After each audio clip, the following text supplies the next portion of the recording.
What's up, people?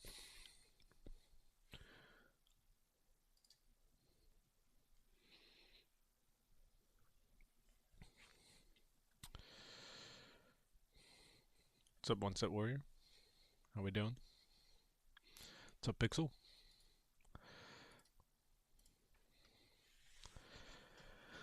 What's going on, guys?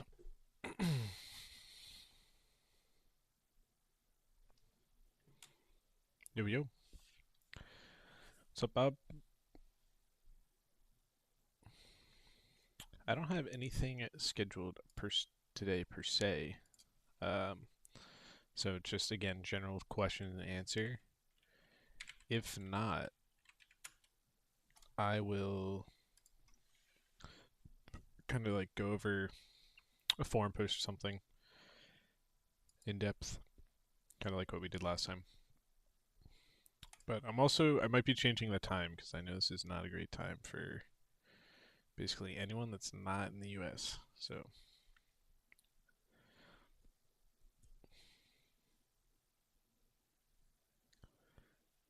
did you guys live today?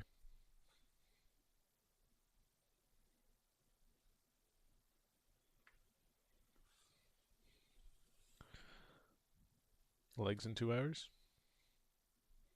Nice. What do you do for legs?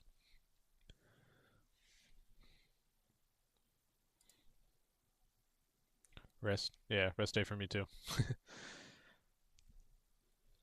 Honestly, the Monday rest days kind of hit because I usually don't want to do jack shit on a Monday. At least that's just me. In case you didn't do anything that you're supposed to, just every part of the leg. Bet. Out here, aspartame enjoyer.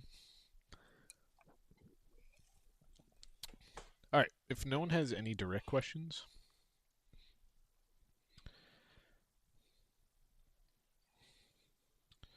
at some point I'm also going to talk about the difference between like lifting as a female versus a male. Um, but I'm gonna wait till like at, at least one female's in chat, you know, so it's actually applicable. PPL or upper lower rest. I did PPL for like 7 years. I love PPL, but I'm doing upper or not upper. I'm doing full body right now, 4 days a week, and it kind of hits. So it's the same schedule as upper lower rest. Upper lower rest is dope, but I like the frequency of push pull legs. I like the inflammation, and I've always just had good gains from it. Welcome, welcome.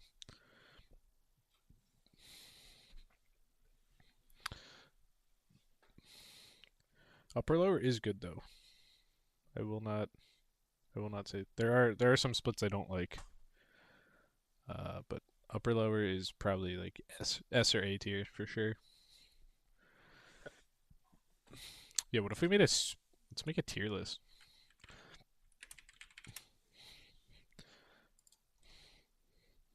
Yeah. Let's do a split tier list.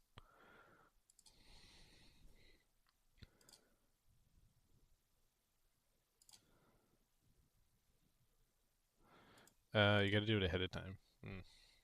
Yeah, we could write one out. It's not gonna be the same format. Yeah. Give me 1 second to set it up.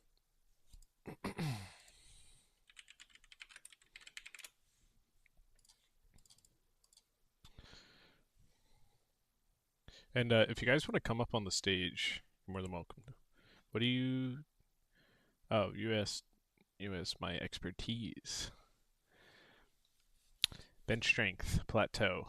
I would say as you're approaching the next 100, and I'm talking in pounds. So after the first 100, usually around the 200 mark or around 90 kgs, people start to plateau a little bit.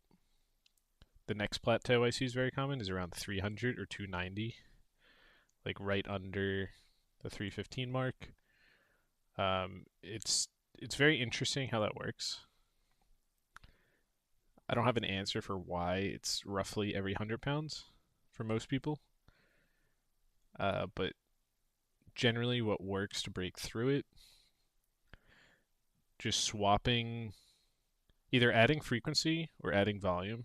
So if you're doing low rep ranges, or you're going to want to kind of decrease the weight a little bit, increase the volume, and maybe even add an extra set, taking it away from something else. If we do that, then we're going to generally break through that plateau, or you could do something like velocity-based training. And if you haven't, you can incorporate things like pressing off a yoga block, chains, pause bench, Larson press. So, all right, let me set up this tier list.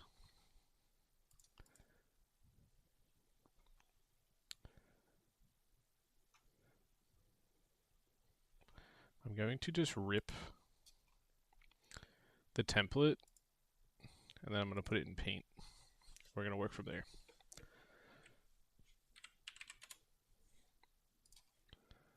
Paint's my best friend.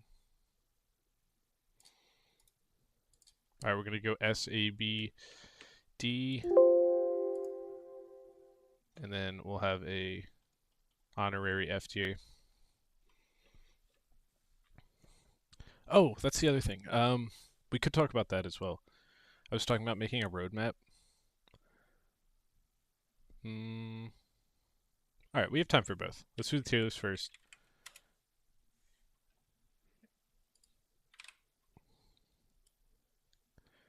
And then we'll talk about how to become a PT. Let me increase this a little bit. All right, I'm going to screen share.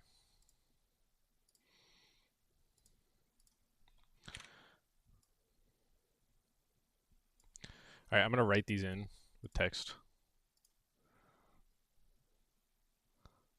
Let's get in there a little bit more. Oh, fuck.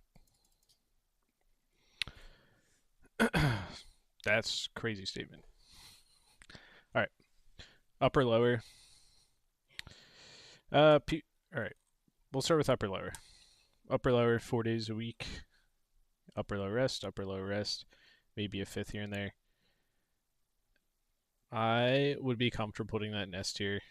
Yeah, it's ideal frequency, maximizing rest. We'll go S tier. What the? Why is that so tiny? All right. There we go. All right, PPL. I'm a little biased with PPL, so let's talk it out. It can be used 2 different ways. As a beginner, you're going to be using it 3 days a week, 1 push day, 1 pull day, 1 leg day. All right. Which is really good for beginners. You know, you get the 4 rest days, your adaptation's great, and there's absolutely no way to do too much. Now we double it when we're a little more experienced. We do push 2 times a week, pull 2 times a week, legs 2 times a week. You're sacrificing rest time, or full rest days rather. However, we are mitigating some of the fatigue by still hitting muscle groups every 72 hours. Is there? What's up? We were going to talk about the difference in training between women and men, but I'll schedule that so we can actually have a decent audience. All right. I'm going to actually put PPL in A tier, only because, again, it is my personal favorite. Yeah, all right. I'll come back to it. We're gonna put it in the middle. I'm so indecisive with it. Arnold. It's gonna be A plus. Dude, I know. Hold on. It's not necessarily below. It's tickling S tier. We'll do Arnold first, and then we'll do the hybrid. I actually think that Arnold split is B tier, and I will give you a reason why. If you can convince me in chat or want to come to the stage otherwise.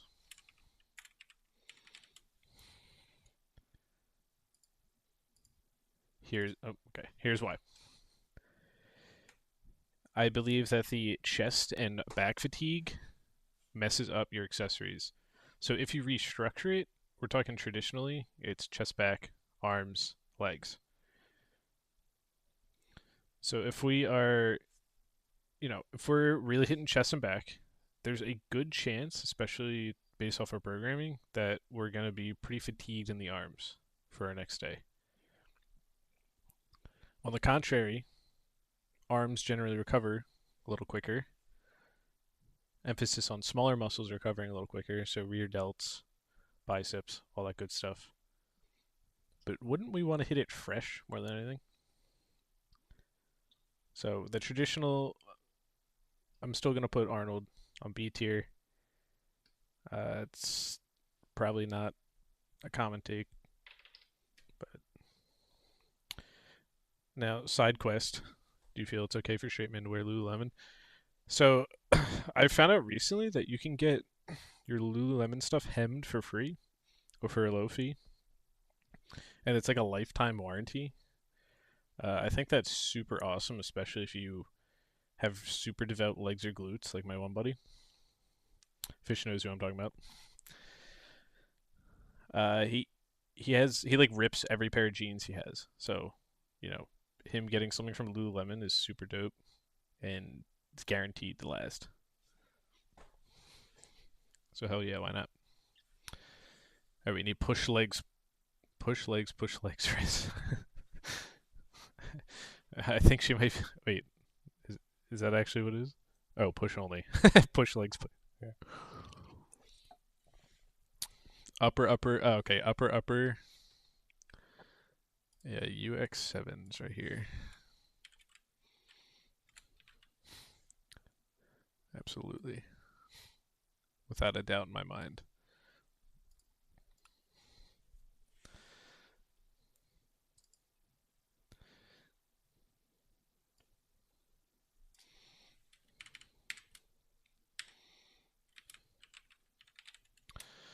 Oops.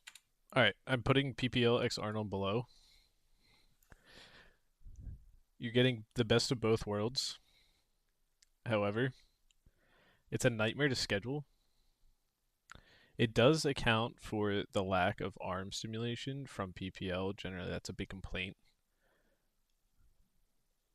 You are doing the 2 times frequency, but I think it would be much better to schedule the same thing twice a week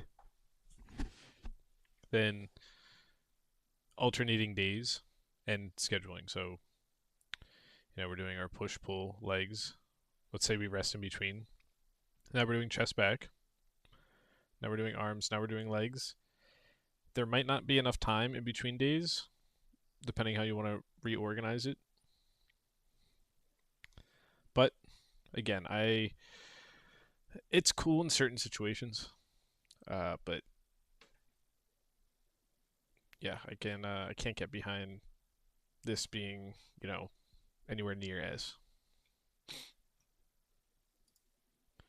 All right, I have to resize this so I can put. Gotta fit bro split in here somehow, but I ran out of space. We need a little room below. There we go. All right, we're gonna put bro split.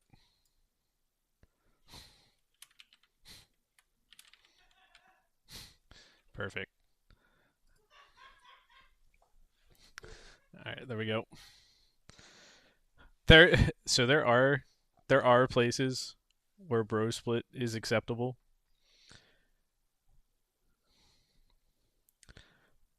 But for this tier list, we're a bunch of science-based lads, right? We're a bunch of one set warriors. No, but the frequency's not there. Now, if you are enhanced, I think bro split could be higher. Just because of the recovery and how hard you can hit it. So we look at someone like, Mike Mentzer. I believe Sam Sulek does a bro split as well. Not saying that you need to be enhanced to do a bro split, Bro split's perfectly fine for beginners as well if you're dabbling in the gym. But for a long term and from a frequency standpoint, I don't think it's good, especially if you want any leg development. Okay. And for the record, we're not going to be doing powerlifting splits here. Completely different, like Ivysaur and all that. Ivysaur's not necessarily. It's like strength based. I'm gonna put Ivysaur in here. Fine. Talking myself into it. And I'm not talking about the Pokemon. Let me pull it up.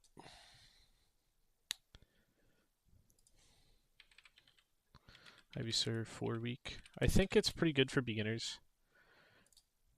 It is powerlifting technically. All right, we're just gonna do them all. Fuck it. All right, so I would have to screen share. I'm just gonna drop the link and talk over it. So with Ivysaur, you know, you focus on your main compounds, and you just alternate on an A day, B day, 3 days a week. It's pretty good for mitigating fatigue. It's pretty good for like just learning the exercises and working with compounds if you're new to the gym.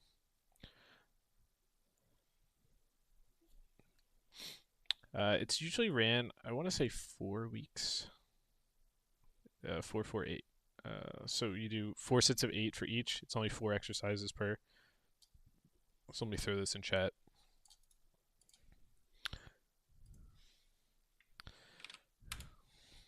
So like this is how it's structured.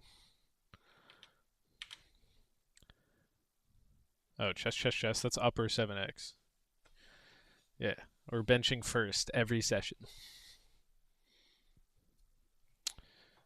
Yeah, that's just that text wall is Ivysaur.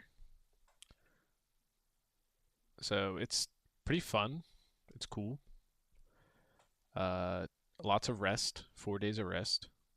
I'm putting in A because it's an excellent beginner program.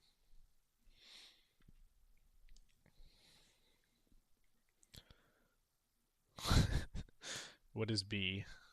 Is it butt or back? Neither. It's bench, of course. Once again, chest 7x, bench 7x. It's all U7x. Upper. Yeah, just bench. Just bench. All right. The one I'm currently doing, which is posterior anterior. I'm going to give it a high A. I don't think it's S.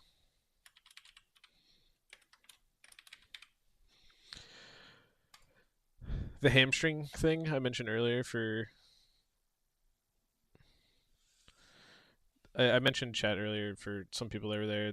I think One Set Warrior was there and Gerald. So posterior and anterior, basically front back to a sense. I've kind of modified it, not necessarily posterior anterior, but I do like a full body push, a full body pull type deal. Now with my eccentric on squats, if I have sore hamstrings, they kind of blows, and sometimes I have back-to-back days based off scheduling. So it makes it a little tough, but you get extra days for recovery because it's full body, 3 days a week. I think it would be more of an advanced split. I wouldn't recommend it for beginners. Intermediates could definitely get away with it.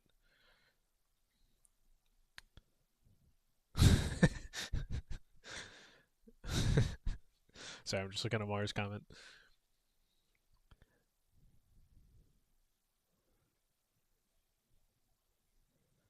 Are we missing any splits? If I am, they're probably not this year.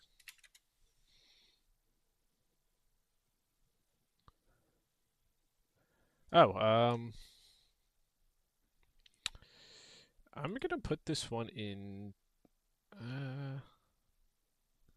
I'm debating A or S, but we'll do A.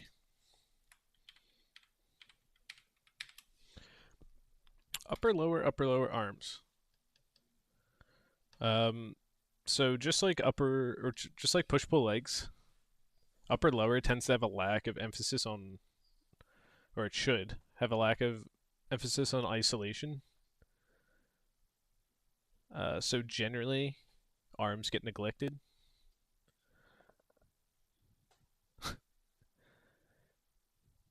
I just joined. Why is upper lower better than PPL?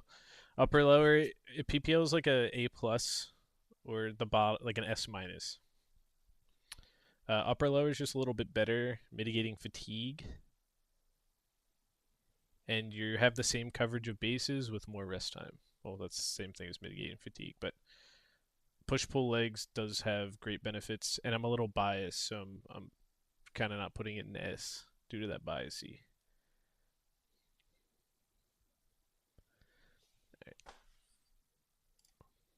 All right, well, we'll move this guy up a little bit. Except it's paint, so I can't. So we're going to draw a line. There we go. All right.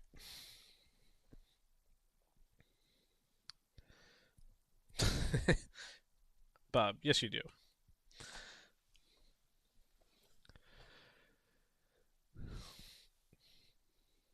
Oh, left right. I forgot. Yeah, we're doing the left right split. Well, if upper lowers, I'm actually I kind of want to be serious about the or the left right and break it down a little bit.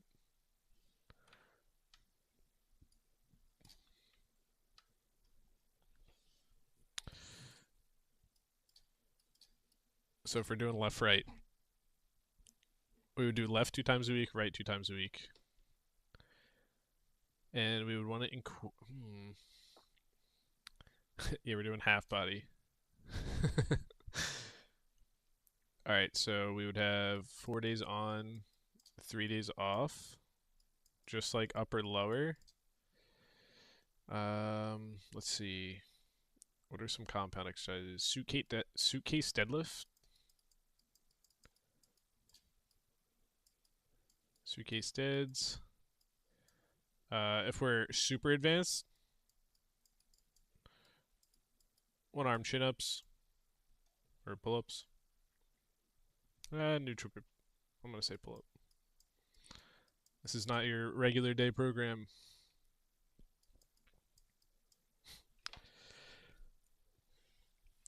I did just eat. You're good. You can cook the salmon. All right, suitcase deads, one arm pull ups. That takes care of our back, for sure. Maybe some of our legs. Actually, this is gonna turn into kind of like a. Uh, this is gonna turn into a little bit of a calisthenics hybrid. So, uh, we could do pistol squats, and you can make them weighted. That's a plus sign. Pistol squats, suitcase dead. Suitcase dead is essentially the barbell. You are perpendicular to the barbell, and you just bend down and grab it with one side while maintaining neutral posture. Reverse lunge is also, this could be swapped with reverse lunge. Kind of. I'm trying to completely isolate one side of the body, but this is good too. All right, that take care of legs. You're doing hypercalisthenics and bodybuilding PPL. Final, yeah. Hopefully you can do a one arm pull up. Well, I guess we could ban this. I'm actually gonna run this 1 week and see how it is. All right, what do we need? Chest, rest of the. This could also be. This counts a little bit as abs. They all will kind of because you need the stabilization. Let's go to chest. Single arm press, easy.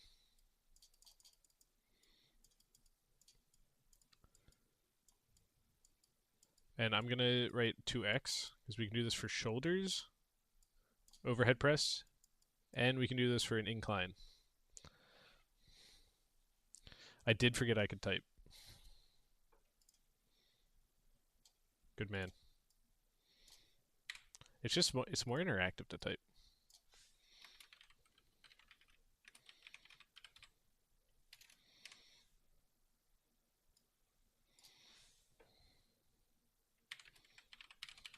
Thanks, Amar.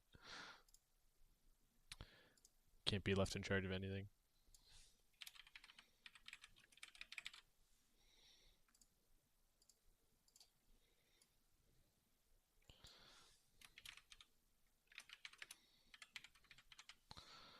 And for our super advanced people,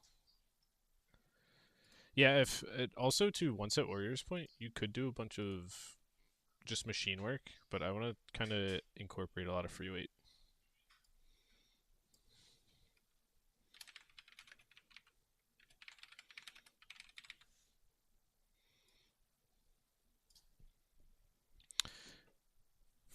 Handwriting is insane. It's also bad.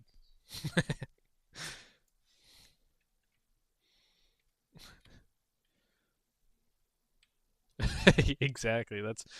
That's right day. We'll balance it out on left day. Yes, insane meant bad, I know. Insanely bad as well.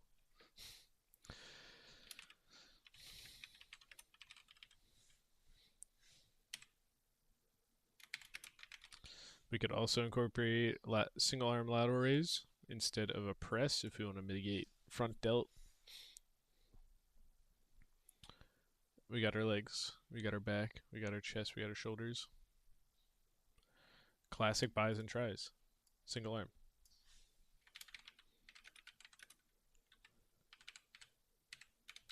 Perfect. Here's your left right day. Suitcase deads will take care of grips as well. And suitcase deads will also engage the core pretty well. Alright. We cool with this left right day?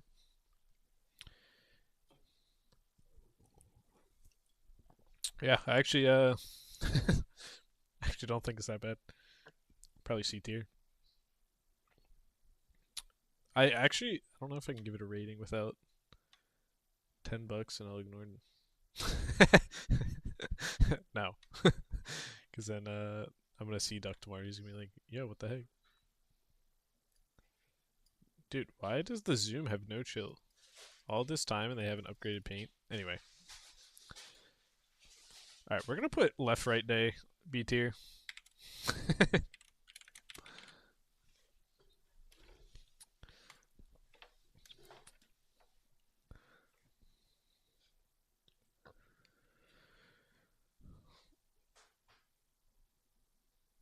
Is there a difference between 2 times failure and 3 to 8? Now, my answer might not be accepted among everyone, but I'll give you the answer that I'll give you. Having a rep range allows you to work within reserve. If you're always going to failure, you're not leaving anything in reserve. It might be a little more difficult to track progressive overload, especially as a more advanced lifter, because you're going to have off days. Now, if you have a solid rep range, it doesn't matter if it's 2 sets of 8 to 10 or 2 sets failure, right? But I will get to the difference in the two. Let's say it was even 2 sets of 8 to 10. If we're working within a rep range, it makes it easier to progressive overload because we know exactly what range we should be hitting. Once we're hitting the top of that range, we can reset, bump the weight up, go down. If we're constantly going to failure, we might have off days. Things might not be as consistent on a day-to-day basis, which I mentioned. Now comes in the recovery standpoint. Let's say you're doing something like PPL, 6 days a week, 1 rest day. If you are always going to failure, there's a chance that you're going to be a little more sore than if you were to do 1 or 2 reps in reserve. Almost guaranteed, actually. So if you're always going to failure and you're a little more sore, you're going to need more rest days. Something like upper lower rest. Or left right day, right? So you can get a little more volume in potentially with the extra set while still making recovery better. But it's really it's gonna boil down to is how you enjoy training. If you like that feeling of going to failure, if you like that burn, if you like not being able to sit on the toilet seat after leg day, failure train.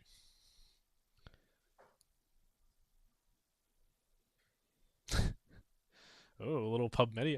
And again, I made a post in the science-based section earlier today. I have to check on it, but I like PubMed. I had a publication in school, not for exercise science, but for computer science. Like I like research. It's cool, but at the same time, it's a fucking headache. You'll read 97 paragraphs of nonsense, all for them to say that no evidence or there was no conclusion. Like that, I don't know. That's frustrating me. It's like if you had no conclusion, don't do the study. Just give me the abstract and tell me you didn't find anything, so I don't read all that nonsense. I'm not even talking about just the abstract. I'm talking about the whole thing. Like all the meat in the middle. They go on and on with all 97 references just to tell us that nothing happened. Yeah, so that's my issue with PubMed, and also, if they're funded looking for a specific result. But I do like studies. I do like reading about it. I like the research. It's interesting. But that's why I'm textbook based. Emphasis on based. All right, we did the tier list. Oh, let's save this. This is going to be official.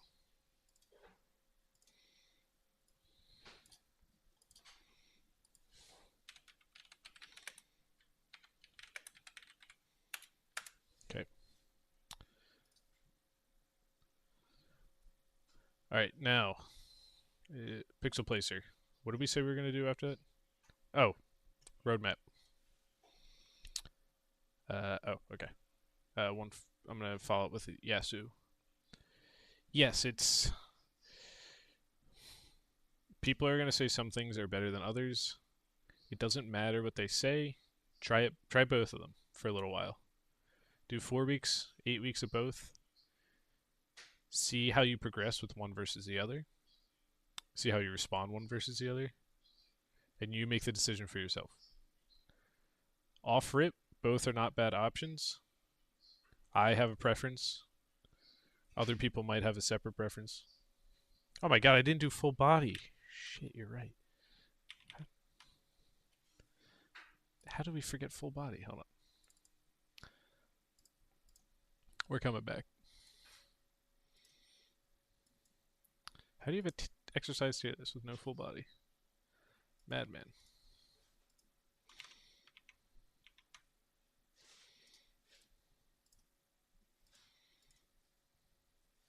And I'm doing it right now. I did the stupid posterior anterior, but I didn't do a normal full body. I'm going to put full body in S, and here's why. Oops.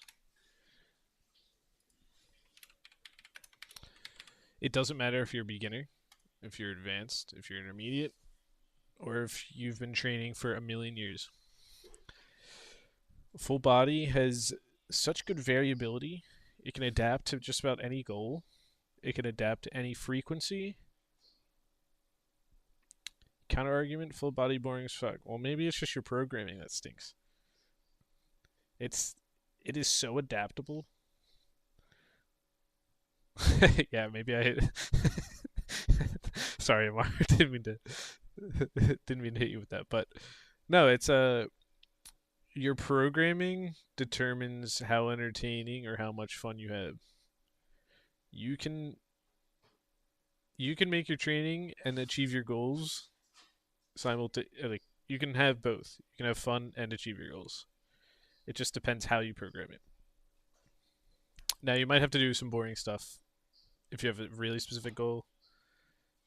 And that's fine. You don't have to like full body or upper lower. I was just teasing you, but everyone has their preference. 7 days a week.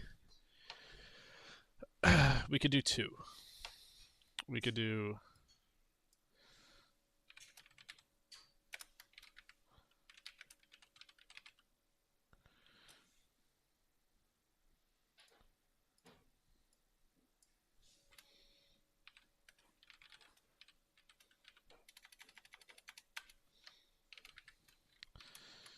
there's full body 7 days a week.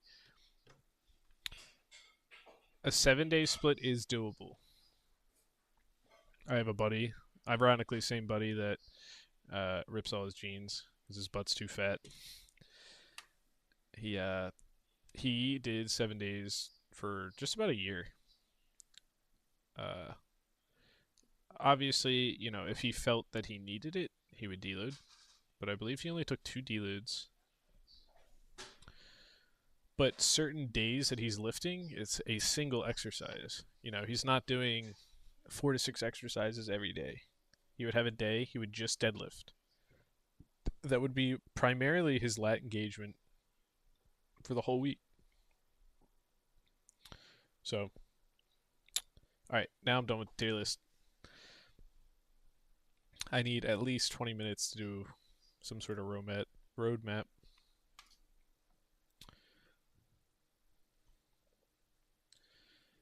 And let's go back to Paint, actually. I need to find a better app than Paint. Paint's troll.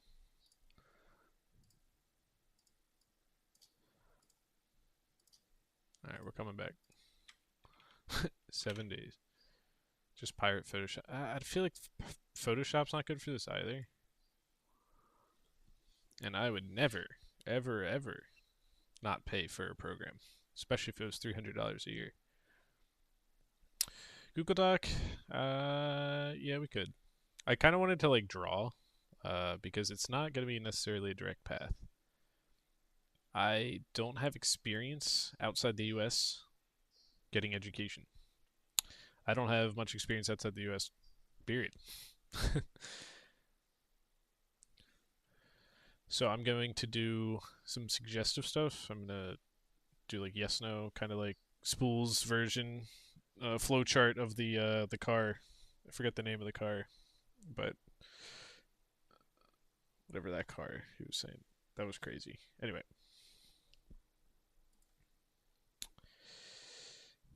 All right. Need to change this font way down. And I'm going to be changing this as I go.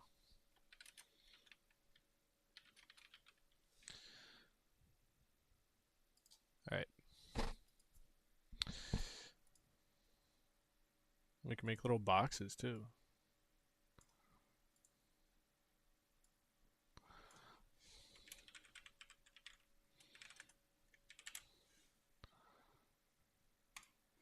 All right. Do you have an education in exercise science?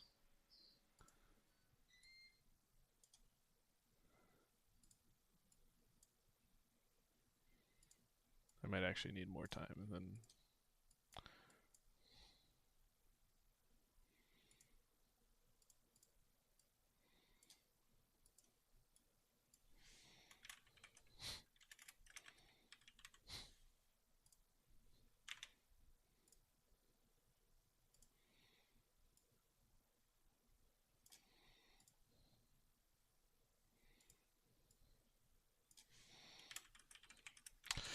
That yes branch is not the official branch. I'll come back to that, but I know that the people that are going to use this don't. So if you did, you would need that side.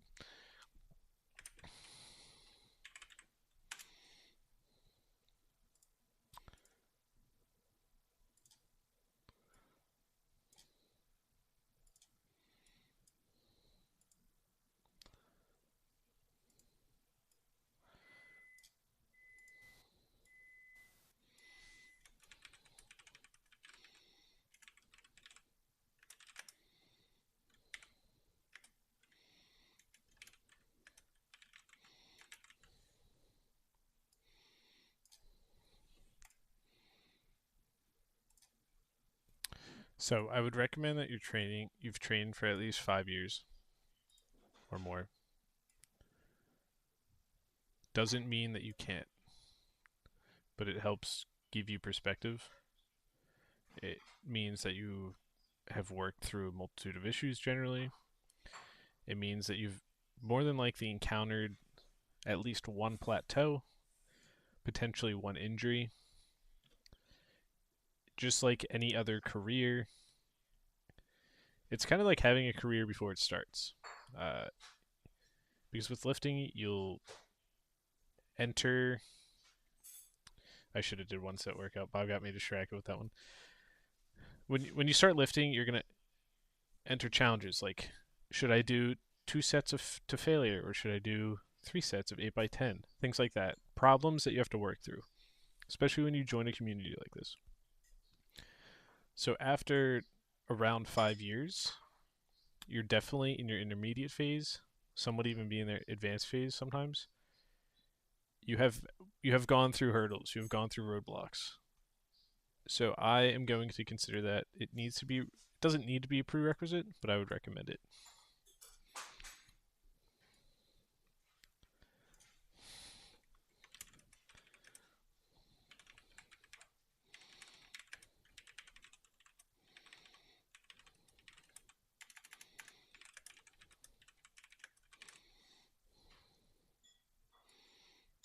This one's going to be a loop.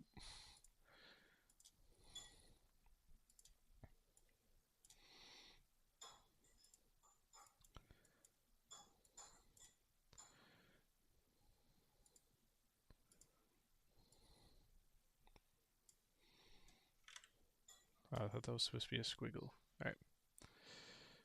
They're going the same direction, but this one is going to start no.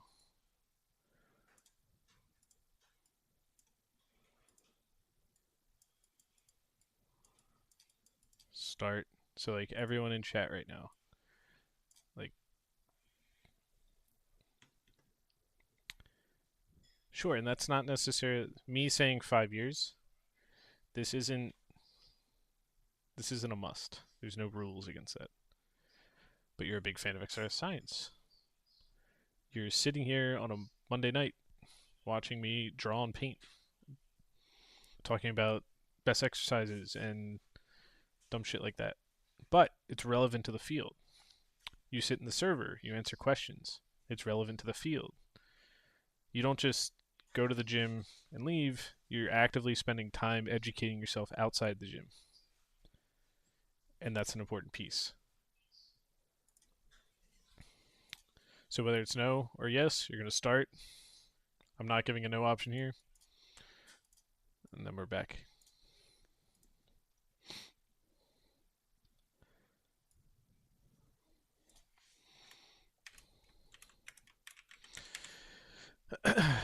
Pixel Placer, are you in the US?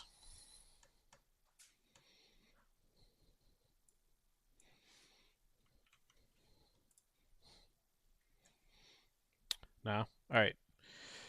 I talked to Plague about this. I believe you can take this anyway. So now I'm going to deviate into an easy barrier to entry. I'm going to save this for now as is.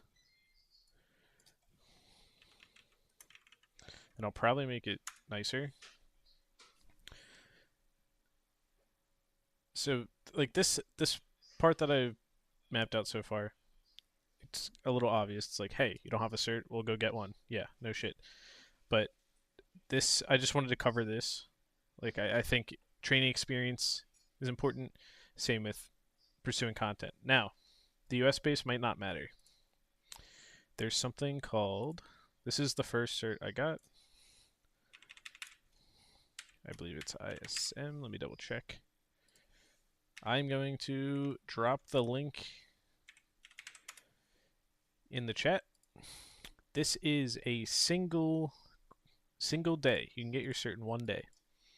It is an 8-hour Zoom call. It's $100, 100 USD. You sign up.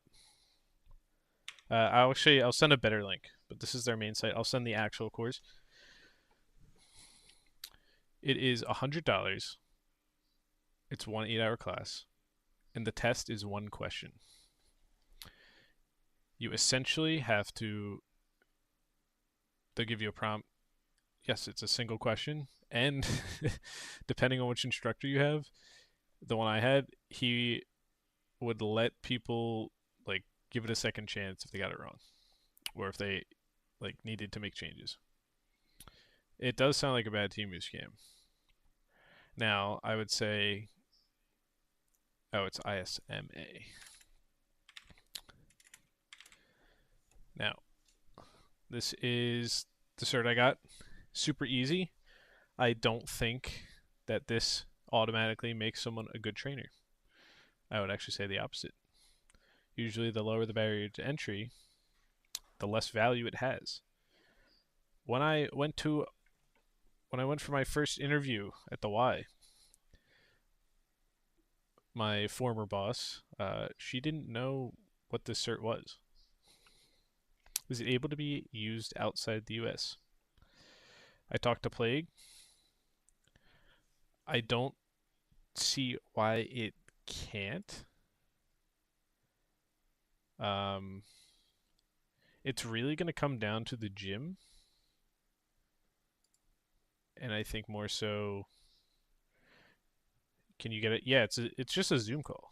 So, like, the time zone might be a little messy, but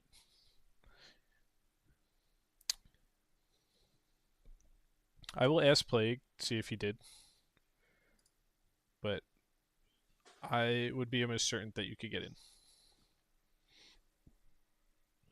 Now, again, oh, speaking of, I have to take my re-education. My cert's going to expire next month. But this, easiest way to get your foot in the door. Yeah, well, again, low barrier to entry means it's not a high quality cert. So the question is essentially you just make a program for a specific client. Mine was you have a 40-year-old female. She has not resistance trained in many years. She's looking to run a 5K by the end of the month. What is a weightlifting and cardio protocol that you would do to get her to do the 5K by the end of the month? And yeah, feel free to send off-topic questions in the chat. I'll tangent. So again, one question, pretty simple. You just make a 1-month workout plan, 4 weeks, easy peasy. But the lower the cert, the more you have to know to back it up. Now there are some others. There's NASM. This is a popular one. It's also 6 times the price, a little more difficult. I believe the other is ISSA, if I'm not mistaken, or ISSM. ISSA. I think this is the one that CODS has. Yes, so the more certs you have, the more you can cover your bases. So the reason I recommend the AAAI, it gets you that first one. It gets you potentially your foot in the door. Let's also say you do something like what we did with the other server that I made, the mentor-mentee program. So someone like the Flying Duck, who's a kid from my gym. He doesn't have a cert. He is really knowledgeable when it comes to powerlifting. Duck is goated. Sometimes he asks me questions that I have no idea what he's talking about. But he's always thinking. His knowledge base is insane, not certified. However, we have offered the opportunity for him to gain experience, not necessarily risk-free,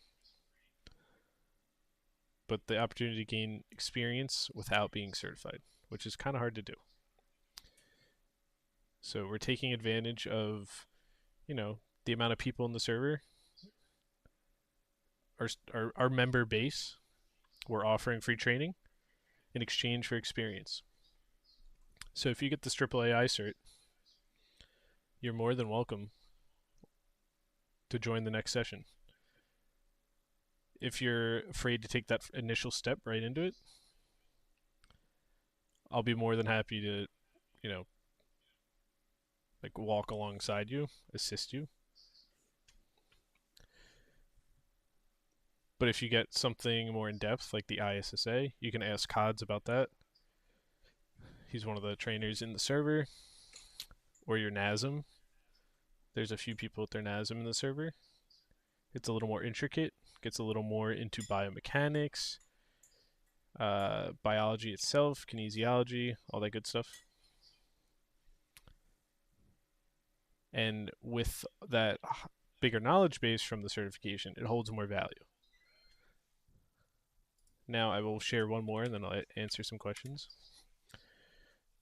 The creme de la creme, the best cert you can get, is called CSCS. This is what I'm studying for right now. This kind of replaces the need for like an exercise science degree. I would say this cert holds as much weight as a college degree. Let me find it real quick. Now, as I mentioned before, with weight comes price. Take the exam. The exam itself is like several $100. Its pass rate is not good. So there's a chance that you have to retake it. Retaking is not free.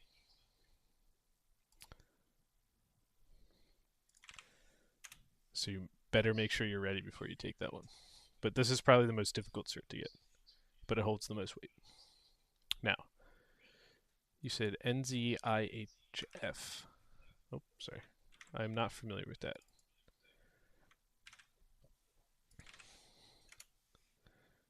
Personal training. New Zealand's most recognized and interesting.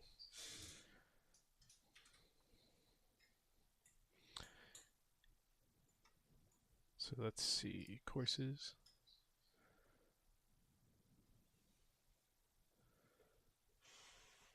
Oh, they have an actual campus. That's nice.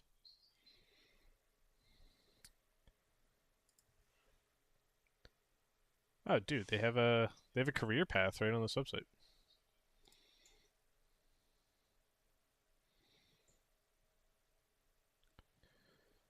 Program design.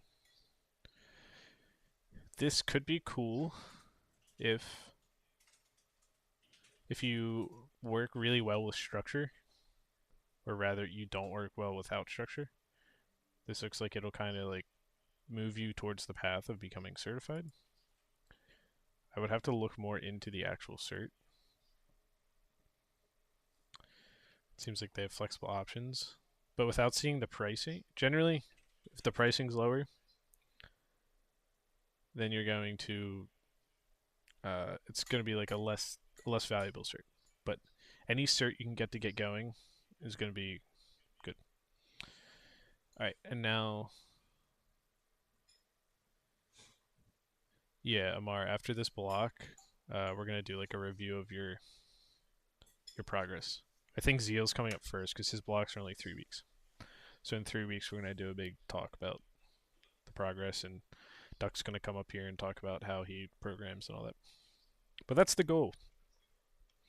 You know, the mentor-mentee program, we're giving people who are not certified that still are very knowledgeable the opportunity to coach and potentially, you know, be hired by others.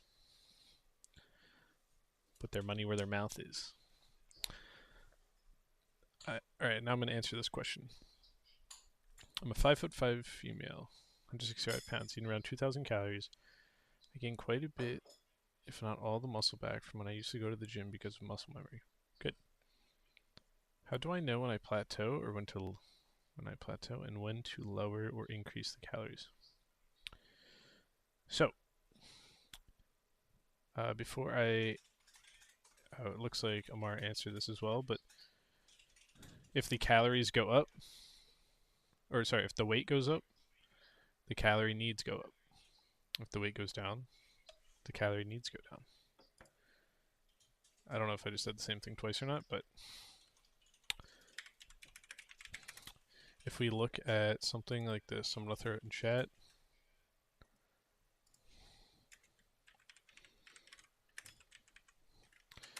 So all this TDEE stuff has a formula. It's a lot of numbers and randomness. Well, not random. I'm using such poor word choice right now. Let me get the formula real quick. It's really hard to find it because all the calculators take place, or first place in SEO. All right, so there's a couple different formulas, but for example, we have something like, oh my god, that came out terribly. I'm gonna use it as a picture. All right, let's take a look at chat real quick.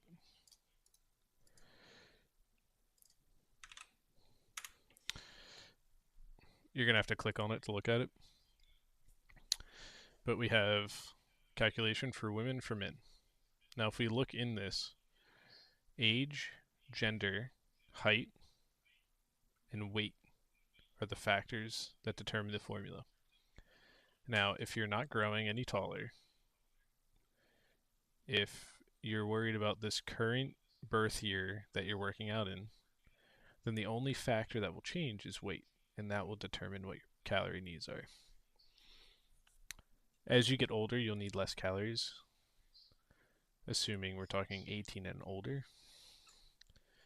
Generally, between 18 and 30, calorie needs don't change, but then after that, body changes happen, and you don't need as many. Amar covered this beautifully.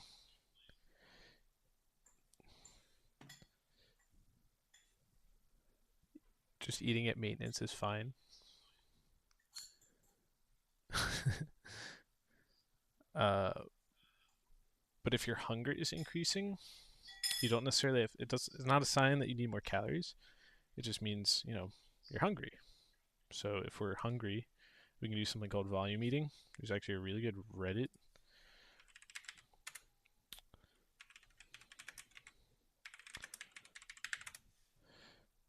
So what is volume eating? It just means you're eating the same amount of calories, but it takes up more space. For example, let's say we eat the infamous chicken, broccoli, and rice, right? Every bodybuilder's dream. Well, normally we just have chicken and rice. Cup of rice, 6 ounces of chicken, that'll be 430 calories. Dang, I'm pretty hungry still. All right.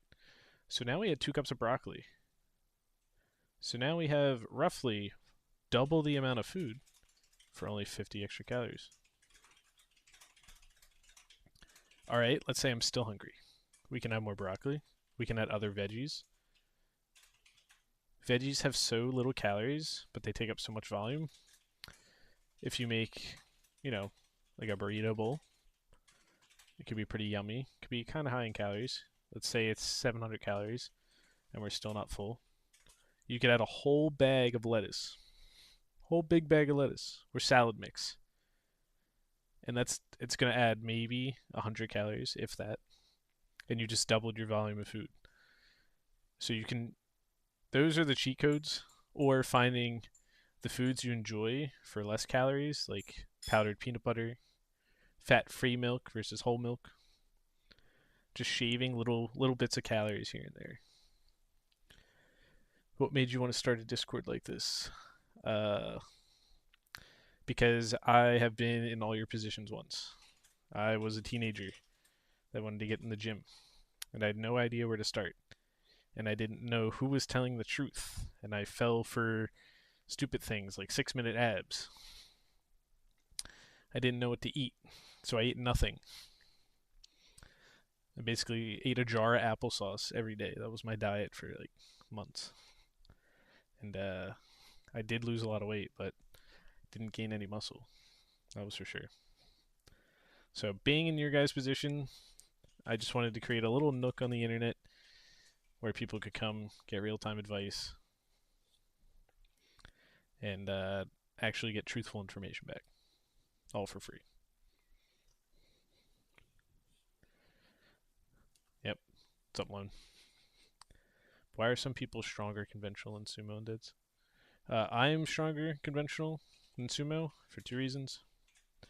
One, I've never trained sumo. So generally when you train one position than the other, you're going to be stronger. Less ROM isn't always necessarily better either.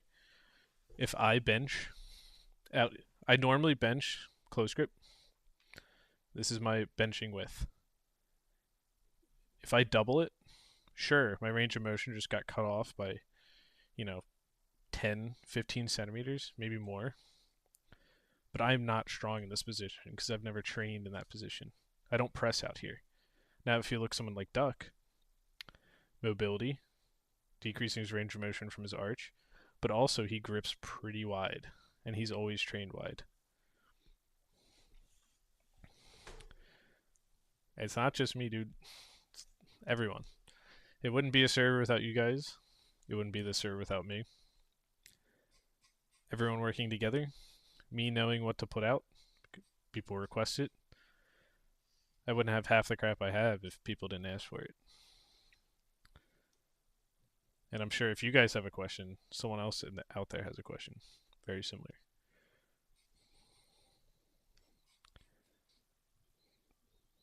But as for the other part where you're talking about professionals that do a lot more conventional, they might just be stronger in that position for some reason, something biomechanically that we don't know surface level.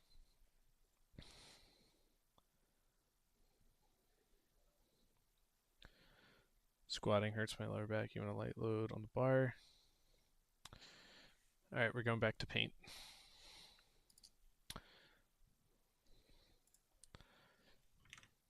Oh, I'm still sharing paint. All right. All right, if you would tune in.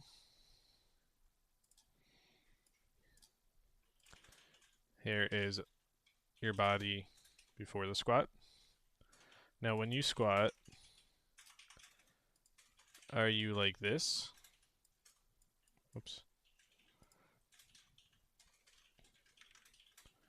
When you squat, are you like this? Or are you like this? Just a line.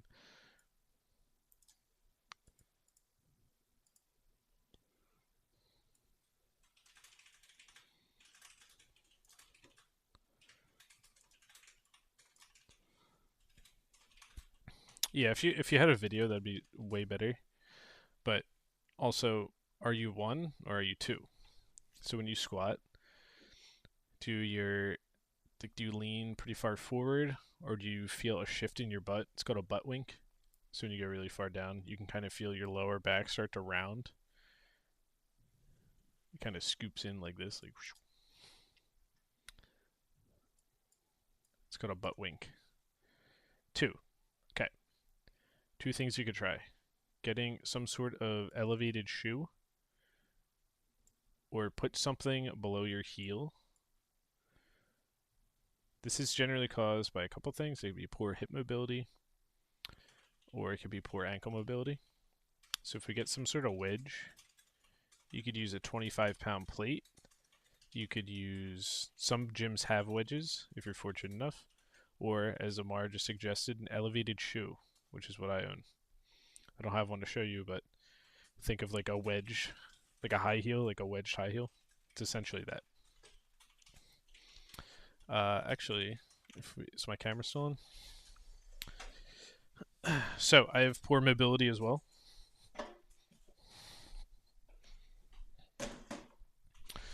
So when I squat down, I fold like a lawn chair.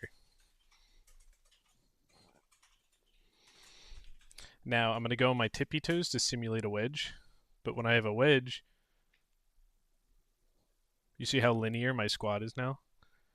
There's no movement in my back. There's no rounding. No matter, well, not no matter how much weight, but if I'm nice and linear, there's no change. But if I'm coming down and my back's moving forward, then the weight might shift.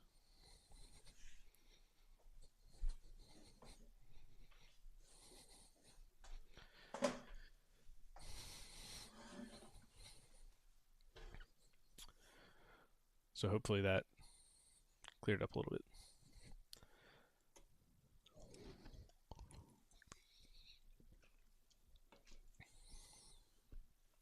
Did that make any sense? Unless you were looking at the paint, then you might have missed it. Should have ended that.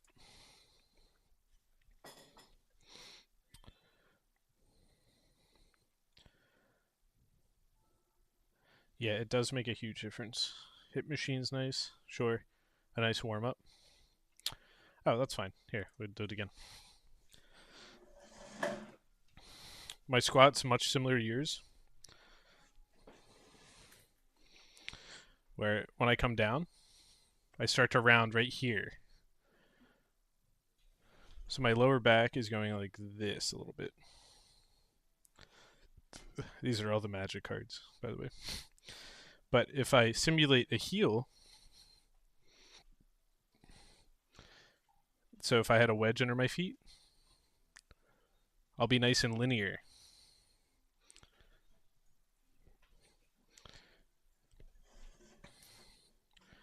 The linear motion? No way. Insane. Elevating the heel will keep you more linear. If you're linear, your back's not going to round.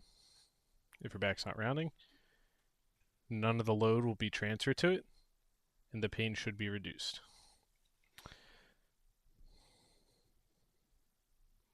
Yeah, now if you don't have anything under your heel and you're just on your tippy toes, it might hurt your knee, but that should help. All right. Any other questions before we end it for today? I gotta work on the dumb website. Yo, Fred. What's going on, man?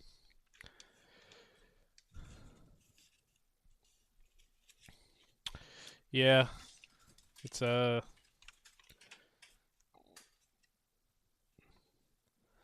the butt wing's tough. I actually haven't worked with many people that have one. Oh, you just woke up? Good morning. I haven't worked with a whole lot of people that had butt wings or any issues with it. But I could add stuff. I'll put it on the list, the never-ending list. Yes, elevated heel should make it more quad focused, and you actually might, depending how heavy the load is. Right here, you have your hip flexors, like right between your waist and your quad, that connects to your pelvis. That's going. You might get a little more activation there as well.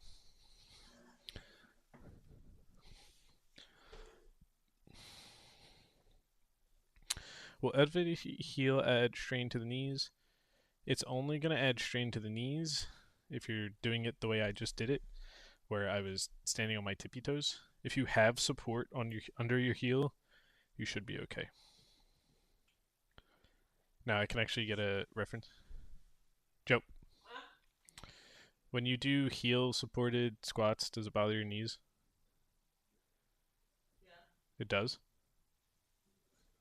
Well, that's because I have good Well, mobility. someone has knee problems. I would recommend the knees over toes guy for sure. Well, that's a good option too. The main thing with knee problems is that you need to figure out mobility. It's less about Well, you have like loose knees, that's what I was asking.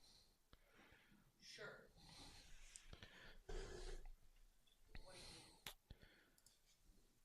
No, it's okay. Alright. She's recommending knees over toes guy. This dude is the goat of mobility.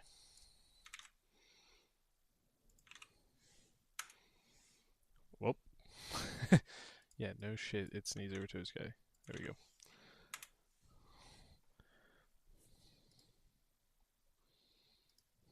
Oops.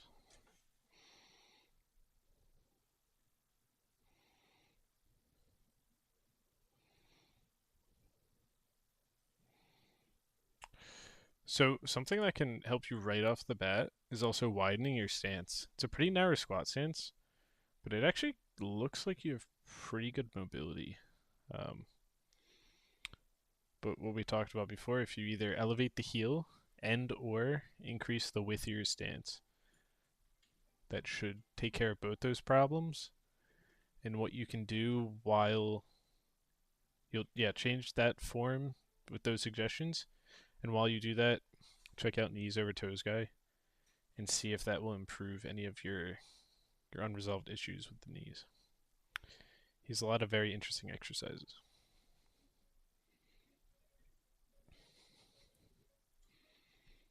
Yeah, that could also be the hips.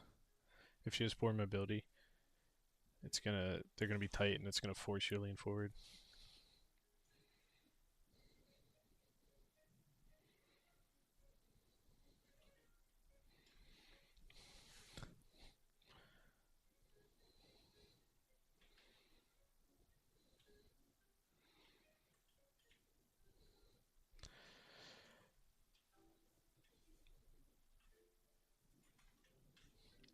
All right, if you have any follow-up questions, just ping me, open a post. I will get to it at some point. There's a lot of pings recently. A lot of people. A lot of stuff going on in the chat.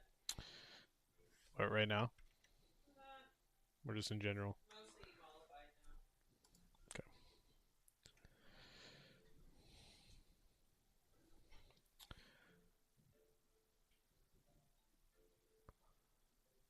That's fair.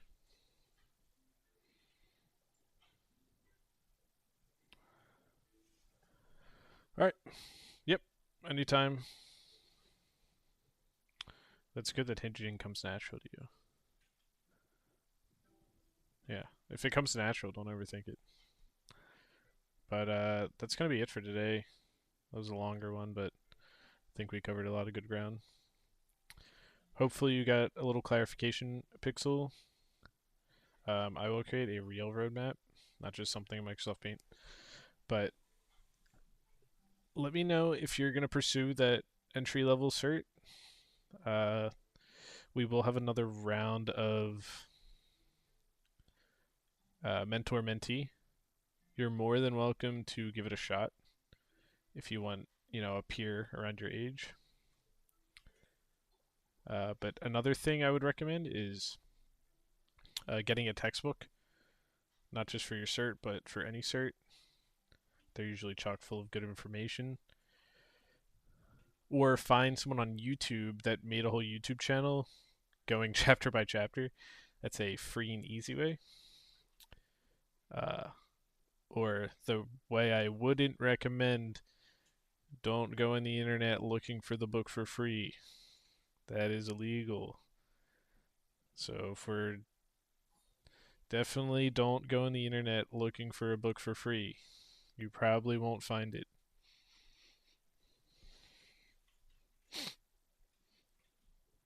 Cough, cough.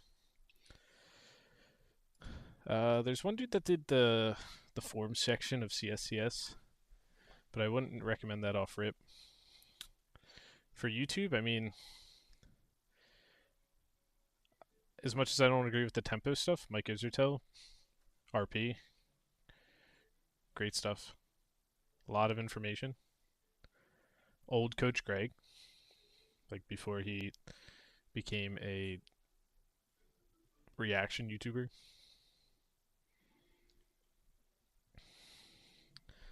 Definitely, definitely don't go on TikTok for. I like Coach Greg too. I don't like recent Coach Greg, or at least that one, the freaking brain rot editor he has. I hate that shit because I listen to it in the car, and it's just like a million fucking noises. Pisses me off. No, TNF can drive his car off a bridge. Yeah, but he used to be really informational. So, well, I also don't use TikTok and stuff, dude. I hate that shit. But yeah, no, I'm dead serious when I say like Coach Greg 2019 ish. He was awesome. Yeah, he has a lot of really good dieting advice. Before he made the cookbook, he did all that stuff for free. I don't know if he still has the videos.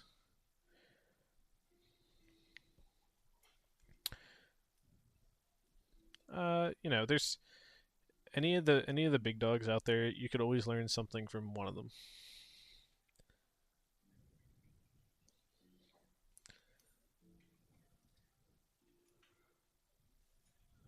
Wait, maybe T. I thought T. I thought you were calling TNF Greg's editor. Never mind. I don't have anything against TNF.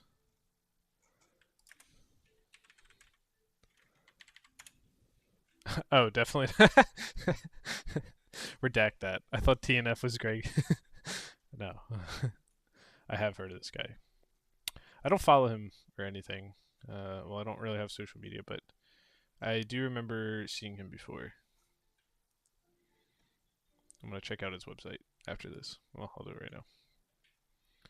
That's cool. Yeah,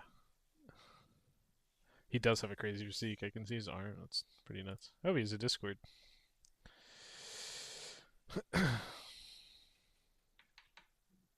Dang, only 1,400. I'm gonna check his Discord out.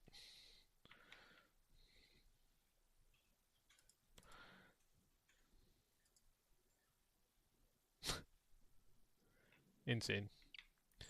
Yo, apparently Greg and Mike interacted. Oh, they're in Miami. Pretty funny. Mike hates Greg, and Greg's a troll, so he's always gonna win.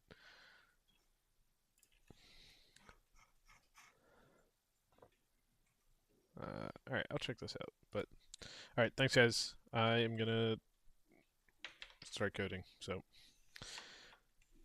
good talking to you all. I'll catch you on the next one and in chat. Thanks for joining. Oh, do you have a question? Uh, yeah, I can hang out for another couple minutes. You just joined. Do you have a specific question? No, it's been almost an hour and a half. I'll have another one on Saturday, so I'll see you on that one. If you check on the top, the left top tab, all the way up, there's an events section. It'll tell you the times.